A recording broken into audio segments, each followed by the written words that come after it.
Have you ever heard the term sponsor unit and wondered what it was all about? When a co-op apartment is described as a sponsor unit, it means that it's being sold by the original developer or the owner of the entire building. Typically, those apartments are easier to buy than other co-ops, but there are some advantages and disadvantages to be aware of beforehand. I'm Dana Sapir with Compass Manhattan, and today I want to discuss the pros and cons of buying a co-op sponsor unit.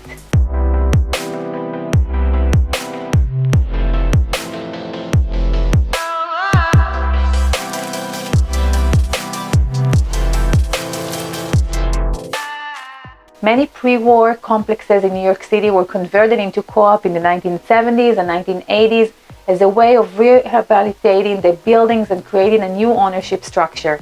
So a sponsor co-op may be owned by the original owner of a building or a property company that has come in and more recently and bought and renovated an entire co-op building. One of the main advantages of the sponsor unit is that you don't need a board approval to buy.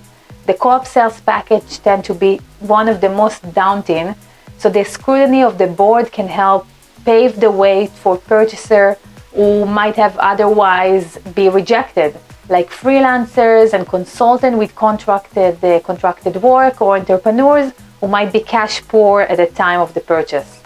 There is also no board interview, so the entire process of the sale is between the buyer and the sponsor and also a bank if there is one involved.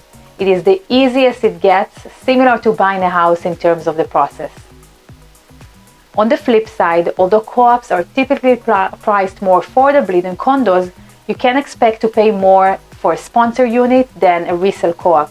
If you compare two similar apartments and one is a sponsor unit, the other one is a regular resale in a co-op, there might be 5 to even 10% premium on the sponsor unit. Another thing is closing costs. They tend to be higher in a resale co-op because compared to a condo, co-op will have lower closing costs, mainly because you won't have to pay the title insurance because there is no deed for a co-op, or the mortgage recording tax because this just applies to real property. However, with many sponsor units, even when the market favors buyers, the developer will still insist that the buyer pays the CDN transfer tax, which is usually 1.825%. This may be negotiated when a new condominium are being sold with many apartments for sale, but less so if it's a sponsor unit. The sponsor unit will typically be rented out perhaps for decades, so in order to sell them, the developer will renovate the apartment.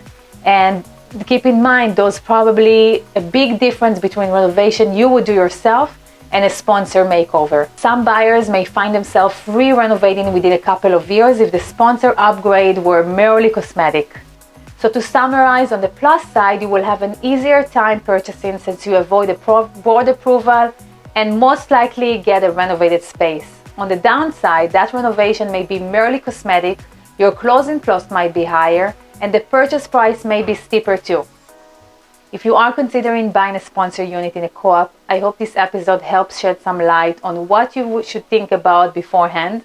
Thank you for watching, and I'll see you next week with another real estate tip.